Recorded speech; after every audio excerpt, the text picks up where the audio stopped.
Hi, welcome to Becoming More Me, the podcast for busy minded entrepreneurs who want to be more and do less. These episodes are designed to inspire you to become more of the person you feel called to be and let it be easy. I'm your host, Theresa Lear Levine, EFT master practitioner, hypnotherapist, and international best-selling author of Becoming More Me, Tapping into Success, Subconscious Secrets of an ADHD Entrepreneurial Mom. And you can actually get the first chapter of my book absolutely free right now. All you need to do is go to teresalearlevine.org/first chapter. That's spelled out FIRST chapter.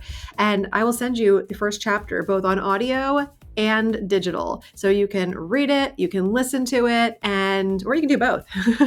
Anyway, this is my jam, helping you get out of your own way and illuminate your shadows, reclaim your power, and enjoy every moment of the journey is really what I love most. And today, we are diving into some more juicy territory. Have you ever wondered what it really takes to rise up, to be seen, heard, relevant in your life, your business, your leadership? What if unlocking the next level wasn't about doing more, but about more confidence, emotional intelligence, and coming home to yourself? Today, I'm joined by the amazing Nada Lena Nasserdeen. She's an internationally acclaimed thought leader, TEDx speaker, and founder of Rise Up For You. Nada's work is all about helping people lead from within, develop the, as she calls them, soft skills, and we'll go into that in the show, that create real success, and show up with confidence, first and foremost, as well as clarity and purpose. This is such and I don't like to use the word powerful, I overuse it, but this is a powerful and uplifting conversation. And we are going to cover visibility, leadership, and all of the other things that are going to help you in becoming more you. It all starts now. Welcome, Nada, to the show. I'm so glad to have you here today. Thanks for making the time to be on Becoming More Me. Thank you for having me. It's an honor to be here, Teresa. Absolutely, my pleasure. I'd love to just start outside of business and all of that kind of stuff to just know a little bit more about you, the kind of things that interest you, maybe some of your hobbies, things that you derive pleasure from, who you enjoy spending time with. Tell us about you. Okay, well, at the heart of it, I love music. I used to be a performer. So music is a big part of my life. When I'm, not running the business and on camera, I'm listening to music, watching, musicals, movies. I'm going to see Lion King in a couple weeks on stage. So that's a big part of me. And other than that, I'm pretty relaxed. The things that I get the most joy from are hanging out with a handful of friends at a coffee shop that's new, not the franchise ones, but the ones that are just mom and pop that only have, one shop, for example. Good ones. So that's really what I like to do. I love the sun. You'll catch me out in the sun with a cup of coffee, just sitting there. Those are the things that I really love. I love that. And I believe, if I'm not mistaken, that while we were planning to record this episode, you were getting married. Is that? I was, yes. Yes, I am a newlywed, which is amazing. I mean, it's been almost half a year already, but yes, it's I got married and it's been amazing so far. So that's a whole new journey. Amazing. Yeah. And I would love to hear about like the work you do and like how you've gotten to this place where you are now on your own journey. Yeah. So I'm so grateful and honored because every day my team and I we get to wake up and really just help individuals and organizations become their best not only in the workplace, not only with their business and their career, but also in their personal lives as well. And we do that through cultivating and teaching the skills that make up 80 to 85% of our success that no one really ever teaches you, that we think is just common sense. And those are what we call the soft skills, or you might have heard it as street smarts. I like to call them the success power skills. So my team and I will go in and we'll work with amazing individuals and we'll teach the emotional and social intelligence, self-confidence, how to be a transformational leadership, and influential communication. Those are really the four things that we focus on. The top four critical soft skills that are a game changer for every single person's life and the health of every organization. Amazing. I love that. Mhm. Um, which ones do you feel like are the ones that people are missing most often? All 4 of them. Yeah, but the biggest challenge, which is why it's, pillar number 1 is self-confidence. So, we teach these 4 pillars, and in the order: self-confidence, emotional intelligence, transformational leadership, influential communication. Influential communication is the most difficult. It's the hardest skill out of the 4, and self-confidence is the one that's, people are in desperate need of. So 83% of professionals say their number one challenge is self-confidence. And so now when you think about it, when you struggle with not feeling enough, when you struggle with self-doubt, when you struggle with insecurity, everything that you do is through that lens. The way that you respond to people, the way that you communicate, the way that you show up, how you build relationships, and it's hindering most individuals today. They might not know it's self-confidence, but it comes out in imposter syndrome, perfectionist mindset, not being able to set healthy boundaries, people pleasing. All of these are behaviors or a lack of self-confidence. Amazing. What kind of ways do you like to help people increase their self-confidence? Well, I would say the deep way, not the surfacey way. It's not about affirmations in a mirror. Although those are nice, that's not really what creates transformation. So, a couple things that we do are: the first thing we do is understand what are someone's values. Mhm. And what are someone's values and the core of who they are without a lens of negativity? Because oftentimes we will look at things through a, well, if only this, then I can do that. And so the first thing we do is say, okay, what are your top values and what are the 3 most important things in your life? What is your life mission statement? Just like every company has a mission statement, what's your personal life mission statement? And then what do we have to say no to in order to get there? What kind of woman or man do we need to become in order to make that happen? That's the first thing, is getting that clarity. Because once that we get that clarity, now we build the confidence to have the courage to live that type of life. Most people know what kind of life they want to live. Most people, they yearn for things, but they don't have the self-confidence or the courage to actually execute on it. They get in their own way, they talk themselves out of things, and that's really where the challenge is. Absolutely. We see a lot of that too, in my work also. So I Yeah. definitely understand what you're speaking about there. Yep. How do you like to help people to clarify their life mission when self-doubt ends up kind of clouding that ability for them to see it clearly? Yeah, I mean, I would say the greatest method is coaching, which is interesting because coaching is still, I would say, a fairly new concept in the professional space. You know what I mean? I mean, athletes and performers have had coaches their entire life. But I think we're starting to recognize that if we want to be a high performer, or even if we just want to grow, professionally and personally, that there is a coach that can help you do that. That's where the most transformation happens. And the reason why is because every single person has blind spots. Oh, yes. 95% of leaders think they're self aware, only 10% actually are. And so when you have a coach, you have somebody that can catch blind spots in you and help push your potential in ways that you don't even know exist. And so, one of the greatest ways that we like to help people is by doing that one to one coaching. And then, of course, providing our tools on clarity, strategies on breaking limiting beliefs that can help them move up in their personal and their professional life. We just launched our book about a month ago on self confidence. And it's self confidence: how to overcome the I'm not enough mindset. And it's 250 pages of strategy, like real strategy that we've used with clients and companies all over the world. That is a proven method that's actually driven results for people.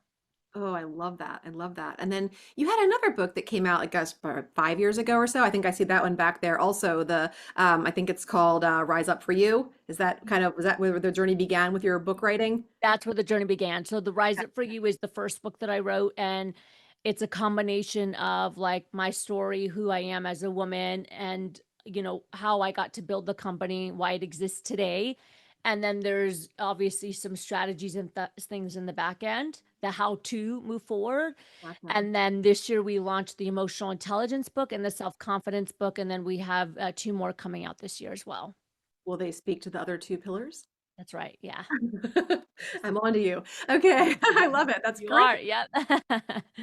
First book, the subtitle I think was like closing the gap between you and your potential. Is that what you feel like those four pillars help people to do? 100%.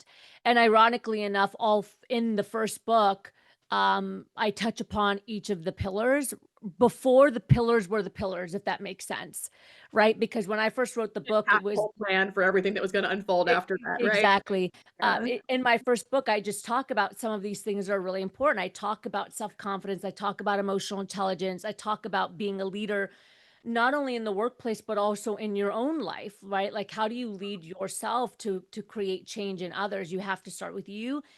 And then I talk about like the importance of influential communication and recognizing that you are constantly influencing and making an impact, whether you realize it or not.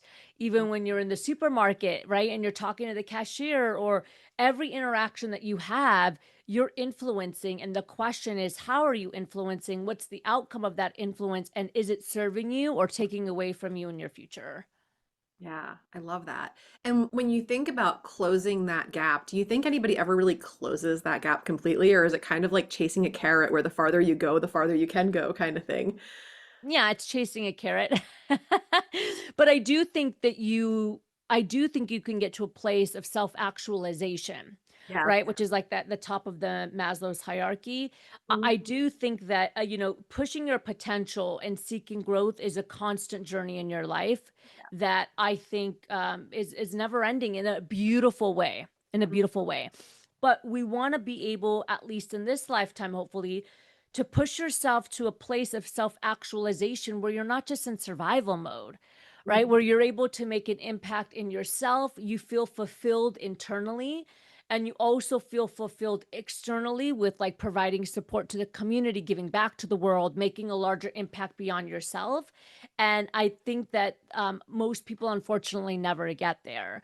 So for me, building success and having success is 360. It's not success in just your career. I truly believe that you can have it all in your life. And many individuals leave this planet never reaching that. So I do think you can reach that state.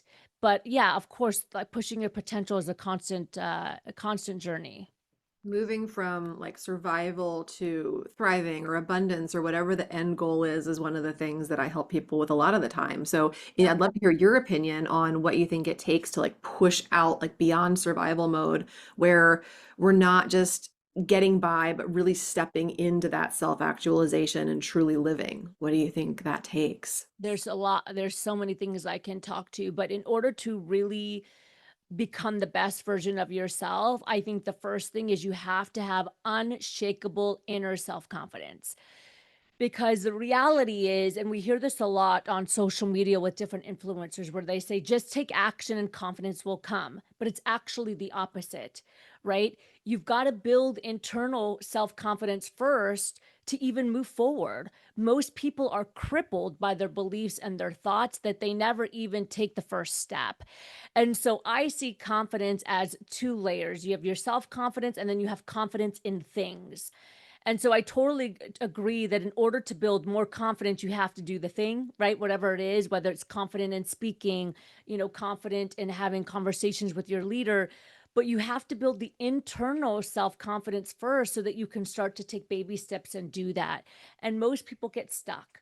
So they don't write that first book. They don't build the side hustle that they wanted to. They don't ask for the promotion even though like deep down inside they believe that they deserve it. And so the first thing you need to have is unwavering self-confidence, inner self-confidence. You have to believe that you're enough, period.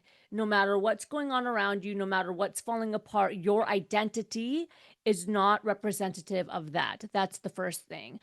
I truly believe that the second thing is having a forward moving mindset and not staying in the shit, if I can say that on the air. A lot of people, they go through challenges in life. I always say that life does not discriminate. Every single person goes through heartbreak, goes through death. There's a lot of people that struggle with financial, instability, divorce. I mean, you name it. Life doesn't discriminate. We all get kicked in the teeth multiple times. Also a Hamilton fan. What's that? Are you also a Hamilton fan? The musical? Absolutely. Wait for it. That's pretty much the line there, right? Life Yes, doesn't exactly. take it. Exactly. So yeah, sorry, you're speaking my language. That's my No, favorite. 100%. Everybody gets kicked down multiple times in life. And I think in order to truly build success, you have to be able to like push through it and use that pain as fuel for growth and not use it to create a victim mentality that allows you to make excuses. So whenever somebody says, "Well, I'm like this because I'm like, I don't want to hear it." Even for myself, if I have something and I'm like, nope, Netta, like that's not the story that you need to be thinking about. You need to be thinking about how to move forward because you get stuck in that story and then that story sabotages you. And I always say it's really important to use that pain or whatever thing you've gone through as fuel to make yourself and the world better.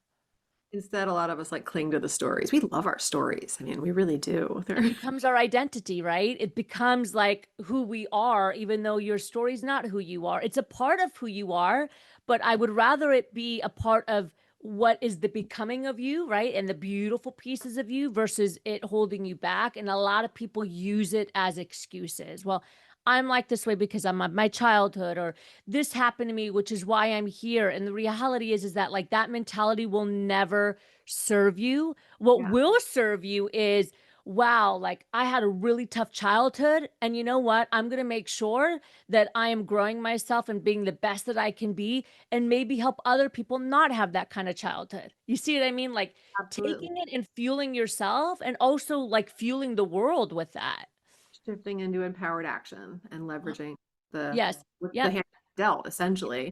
So Yeah. when somebody realizes that their current identity is keeping them small, how do you recommend they begin kind of crafting and living into like a new identity? I would say the first thing is get around people that are better than you that are going somewhere. Because we've all heard the quote, you're the average of the five people you spend the most time with by Jim Rohn. That is so true. Is When you're around people that play small, that don't have a vision in life, you don't real it's almost like you're in like a little mini cult without realizing it. You don't realize what the outside world has. Do you know what right. I'm saying? A perfect example I'll give, I'll use me and my husband as an example, who I love dearly. He works in corporate. He loves it. He loves the corporate space, which is awesome, but he's never been exposed to entrepreneurship. So now I'm his wife and I'm doing this entrepreneur thing. And you could see his mind is like, what? How do you work? Like, how do you make money? Like, you could just see his whole mindset is so foreign to it, which is a beautiful thing. I And can it's relate to this, that so much with my husband because yeah, same thing. So yes. yeah. But now you could see his mind going, oh, well, I wonder if, huh, there's possibility. I'm like, yeah, there's so much possibility. But so it's that same thing of that, like, if you're not around a certain mindset, regardless of what it is, you really have no idea. You don't know what the possibilities are. You don't even know what the possibilities are within yourself. And so I Right. think it's really important to be around people that can push you, help you to become better, people that you admire. All of those things are super important. I always say I never take advice from people I don't admire. Yeah. If I don't look at someone and say, "Wow, like you're doing awesome things and you're an awesome human and you're a mom and a dad and you do all these things, like I admire you." If I don't have that feeling, I'm like, I won't take advice from anybody.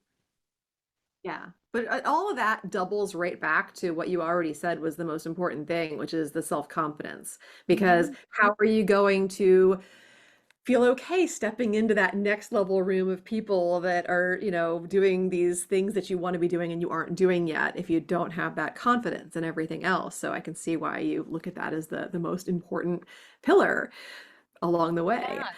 Yeah. I was just gonna say, I think that there's also a vulnerability and a humility that you have to have because I have no problem going to somebody that I admire or walking into a room with people that are running nine-figure businesses and saying like, I want to grow. I'm hungry to grow. You're the people that are going to help me do it because you've been somewhere I've never been. I have no problem saying that. And more than often, people are like, yeah, bring it on. Like, this is great that you're hungry, that you want to learn. And I think that's really important. Have you joined the Becoming More Me community over on School yet? It is one of the fastest growing distraction-free platforms for learning and connection. And it's where the magic's happening for the Becoming More Me community as well. Inside, you will find a high vibe circle of heart-centered, ambitious entrepreneurs and professionals doing deep work to become who they truly feel called to be in life, in business, in love, health, and wealth, and doing it in ways that feel aligned, authentic, and full of pleasure. The community is packed with tons of valuable resources too that you can start using right away, as well as guidance to find the ones that are going to help you so that you don't need to waste time. We're talking tools, trainings, and practices to support your growth, all for free.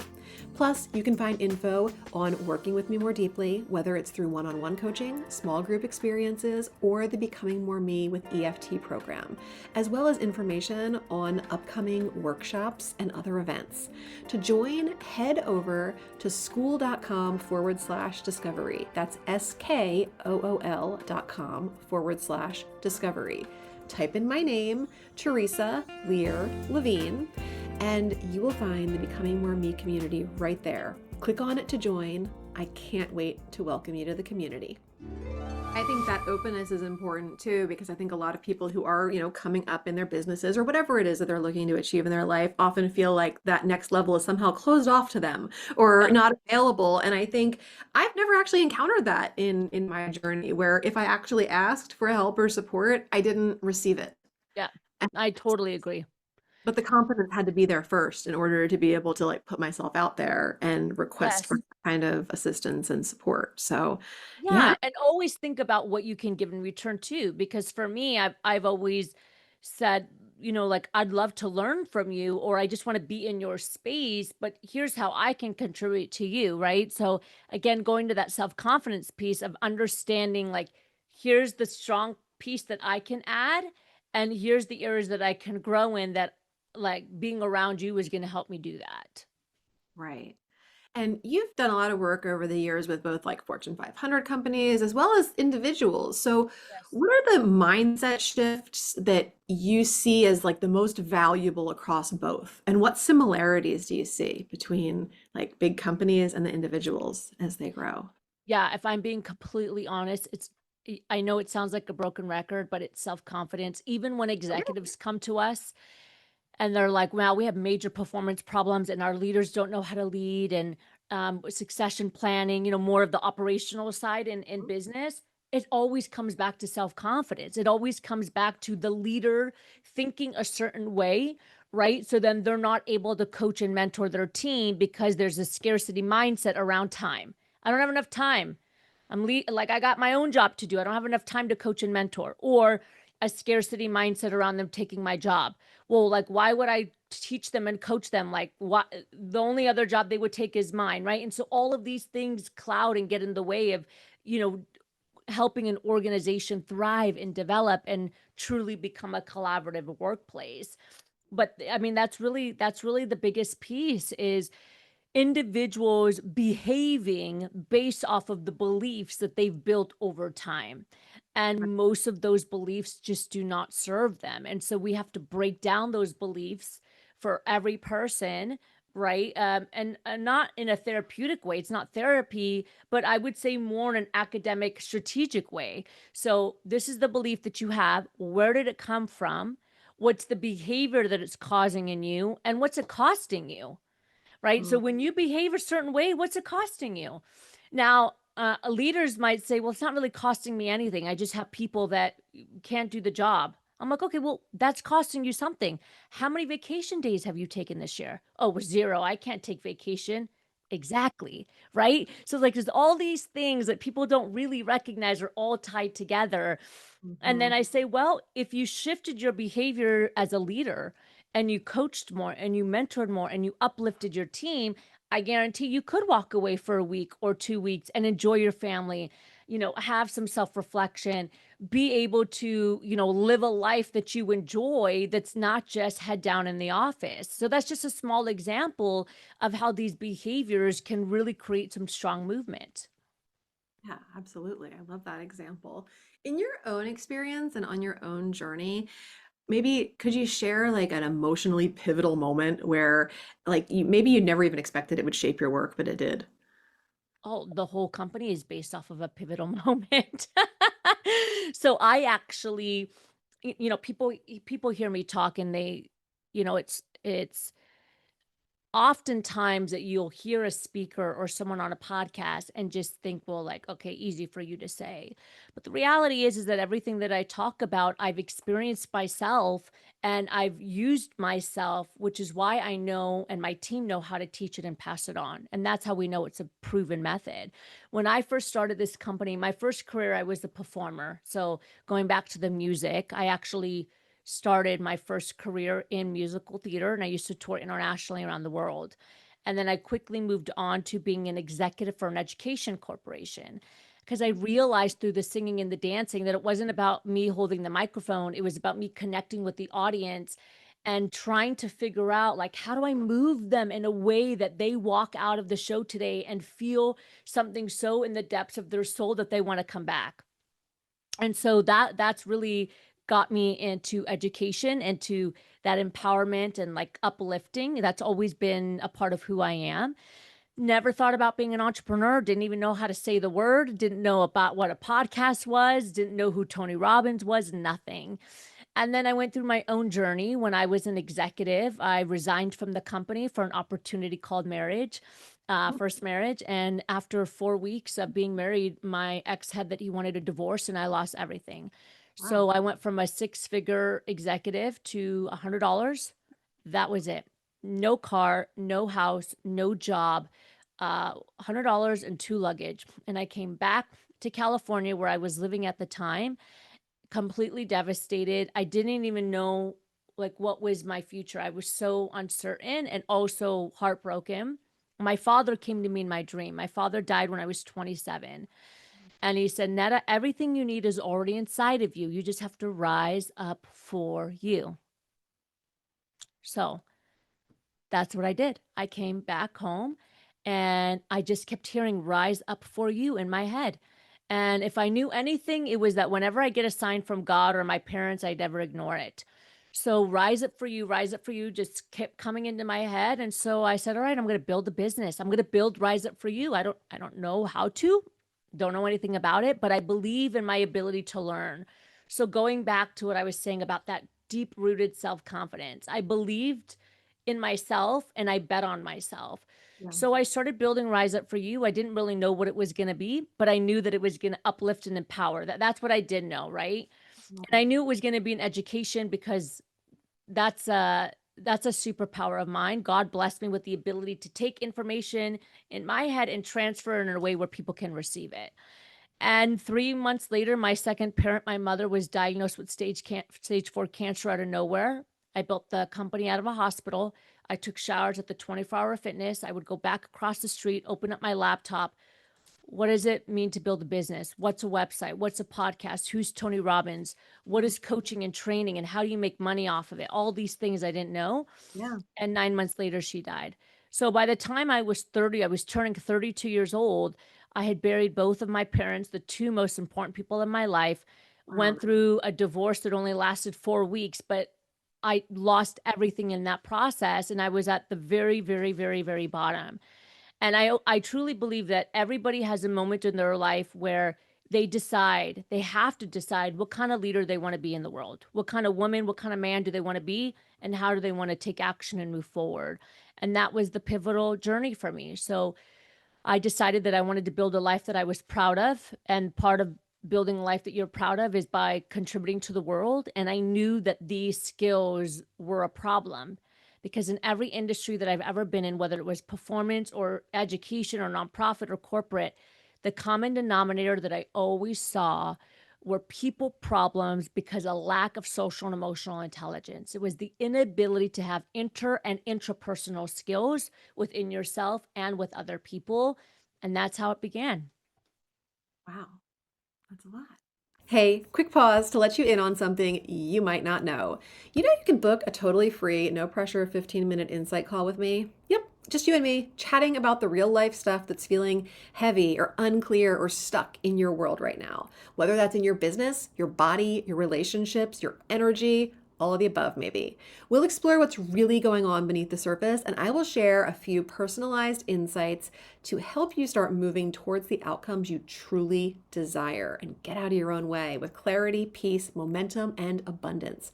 Just go to gamechangingconversation.com and grab a time that works for you. I can't wait to connect with you and hold space for your next breakthrough. All right, let's get back to the episode. It's a lot. As you were going through all of that, did you ever find yourself in a season of burnout or misalignment? And what pulled you back to center, if so? Never? No, I've never experienced burnout or misalignment, but I think it's because my parents have taught me to have an unshakable self-confidence. And when you have self-confidence, you don't do things that don't feel good to you. You know what I mean? Like you have strong boundaries, and that's something that I've always been blessed with, but it's from my parents, right? Like they gave me that. So even when I went to school for music, my dad, Middle Eastern, I'm a Middle Eastern, from a Middle Eastern family. I'm 100% Lebanese. I loved music. I got straight A's in high school, and my dad said, go be a doctor, go be a lawyer, go do something, be an engineer. And I was like, but I love singing. I love music. It feels so good for me. And he's like, what are you talking about? I didn't come to this country with $20 in my pocket so you could go to college for music. And I just told my dad, I was like, but it feels right for me and I love it. And that's what I did because, he taught us to be confident and to follow what felt right. And that's what I did. So ever since I was young, because they taught us that, if things don't feel good for me, I typically, I take a step back or I won't move forward with it. And the one time I ignored that feeling is when I got the divorce. That was the one moment in my life where I kept feeling this feeling in my stomach, this intuition. I kept feeling it and I kept feeling it and I kept ignoring it. And Before when you. that yes, Okay. yes. I kept ignoring that feeling of this person is not the right person for me. And I Had to be kept push my first marriage. Yeah, right. And I kept, it's the one time in my life where I ignored my intuition and I kept pushing it down. And I didn't know why I was doing that. I think culturally, and, there's a lot of aspects to it, but it bit me in the butt. And when it did, the first thing I took ownership, I said to myself, don't ever disrespect yourself again, because that's essentially what I did. Is I disrespected myself and I didn't honor that feeling that I had in my gut that like kept waking me up at night, right? It was like this thing knocking on my head and I kept trying to like push it away. And so when I got that first divorce, that first thing I said to myself is, don't you ever disrespect yourself like that again, because you at the end of the day, inside. I always say you have everything inside of you. The answer's in you if you just listen. I love that. If there's something that you could whisper like into the hearts of any woman listening to this who's like striving so hard to lead in her life or her business, what would it be? I think for me, I'm just going to go back to what worked for me, which is when I was a woman at my lowest, the question that I asked myself is, what does it mean to build a life that you're proud of? And what do you got to do to make that happen with unwavering commitment? And the first thing I did was sit down and I wrote down, what are the things that I want in my life with no lens of negativity. I didn't put a box around it. I didn't say like, oh, but that's too much money, I don't know if I could do that. I didn't do any of that. Just like, what do I want in my life? What are the things that matter to me? What are the non-negotiables? And what do I have to keep out of my life in order to achieve that? And that has served me so well. And so I would say to anyone listening, man or woman, if you feel like you're stuck, start there. Start there and start doing even like one step at a time that's going to help you get closer to that man or woman that you want to become. Because the one thing that I will tell you, and I'll refer back to a musical from Rent, where it says there's no day but today. And when I lost my parents, I that hit me so hard. I was like, wow, there really is no day but today. My parents worked their whole life and never hit retirement. They both died when they were 63. And Mm. they were like fit people. Like they weren't struggling to get up and move around and, but you just don't know what tomorrow's going to bring. And for me, I want to be able to put my head on a pillow every single night and say, I did good, I feel good, and God forbid if I don't wake up tomorrow morning, I have peace within myself. Mm, so important. What does it look like to work with you if you're an individual or a company? What Yeah. kind of offerings or ways do you work with people? Thank you. That's a great question. Thank you. So, yes, we have B2B and we have B2C. So, if you're a company and you're looking to help elevate your leadership, your team performance, really bring your team together, bridge some of the gaps, you're spending too much time, money, and energy on like solving these people challenges, then you can work with us through retreats. We provide, of course, one-to-one and group coaching for team members. We do multi-year programming. We've walked with companies and built their entire leadership academy to help elevate their leaders and build that succession pipeline, because most companies are great at their industry, whatever they do, whether they're engineering, oil, healthcare, they're experts in that, but they're not necessarily experts in leadership and soft skills. And so we could do everything from a 1-day retreat to 5 years building your academy with you on these skills. And then on an individual side, we offer one-to-one coaching, of course, whether you're an executive or you just want more self-confidence. The product that I love the best, which is actually our most affordable product, is our Success Academy. So it's less than $1,000 a year, and there's hundreds of videos on demand. You get free coaching in the portal with our coaches. And every single month, we do live group coaching that's live with our trainers. Plus, you get assessments and swag and gamification. It's the greatest asset I think that we've achieved. I love that. That sounds like it's Yeah. jam-packed with value for people. And Yeah. where can people find out about that? Find out more about you? Where can we find you? Thank you. So you can just go to riseupforyou.com. Everything is Rise Up For You. You could go to our Rise Up For You YouTube, Rise Up For You podcast, Rise Up For You LinkedIn, Instagram, the website, riseupforyou.com. And then you can connect with me personally. I have my own page, Nada Lena Nasserdeen. I do my own personal social media. So if you send me a message on Instagram or LinkedIn, that's where I hang out. You'll get me responding, not a team member or a bot. Beautiful. I love that. That makes such a difference too. Yeah. My social media also. Thank you so much for all of You're the wisdom welcome. and confidence boosting strategies that you've Yeah. shared with me and with the listeners today. Thank you And for having me. is there anything that you'd like to close with? Any final thoughts or anything that you'd like to include? Yeah, I would just say, I always say the greatest tragedy is wasted human potential. Do not let that be your story. There's a ton of opportunity and resources out there for you. Just take one step. If anything resonated with you today, at the website that I shared, riseupforyou.com, there's free classes on confidence. There's a quiz on self-confidence, free classes on emotional intelligence. Like, all those things are free. So all you have to do is click the button and start growing yourself. And I really encourage you to do that. Oh, go get started, guys. And for all of you who are listening, I know you have so many choices when it comes to the podcast you tune into. So thank you so much for choosing Becoming More Me. And thanks again for being here today. Thank you. Thanks for spending some of your precious time with me today. If you loved this episode, please leave a review or simply share it with someone else who would get great benefit from it too. If you share on social media, please tag me so I can personally connect and thank you. Until next time, keep taking bold and brave steps towards becoming more of who you want to be in this world. You are capable, you are worthy, and you are enough. And if your inner critic is still trying to argue with those facts, hit me up. We've got work to do.